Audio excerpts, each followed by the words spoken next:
Bien, aujourd'hui nous allons voir comment compléter un bon de commande, à savoir le document que je vais envoyer à mon fournisseur pour pouvoir recevoir de la marchandise et ainsi aller effectuer mon chantier.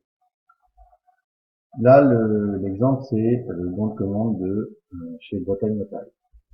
Vous pourrez indiquer ici, à la place de nom et prénom, le nom de l'entreprise. Ici l'adresse, si une adresse, etc., etc. Ce qui est surtout intéressant, c'est de pouvoir compléter la suite.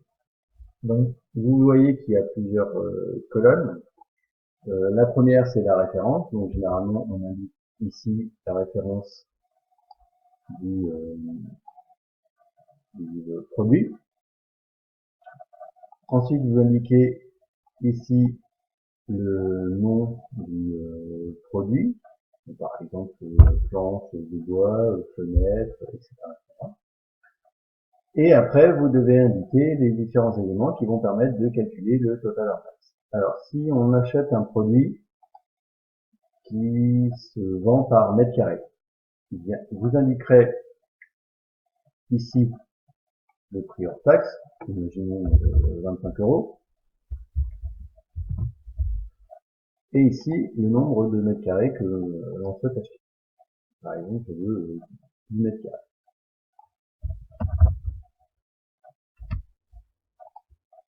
Pour calculer le coût total hors taxe, c'est tout simple, c'est 25 € 10 mètres carrés que multiplie 10 mètres carrés, ça fait donc 250 € hors taxe. Et je fais de même pour l'ensemble des produits que je souhaite acheter. Attention, là c'est quand j'ai acheté un produit en mètre carré. Il se peut qu'on me demande d'acheter un produit par lame, par exemple comme du plancher. Donc j'indiquerai ici le nombre de lames, comme par exemple 10 lames, 10 € pardon, puisque c'est le prix. Et ici j'indiquerai le nombre de lames que je souhaite avoir, comme par exemple 100 lames.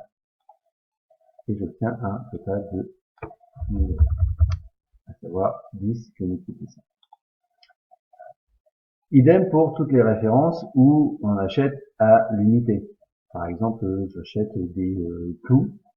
Le prix hors taxe, on va dire 2 €. La quantité, j'achète 10 boîtes. Je ferai bien 2 € fois 10 boîtes et je vais obtenir 20 € ici. Quand j'ai complété l'ensemble de mon document et que j'ai bien indiqué tous les produits que je souhaitais acheter, il est nécessaire d'indiquer ici le montant total hors taxe, à savoir la somme de toute ma colonne hors taxe. Donc là, par exemple, c'est 1250 €. Je calcule ici le montant de la TVA. Pour cela, il faut que je fasse 1250 que multiplie 20 divisé par 100. Petite parenthèse. Et donc, c'est égal à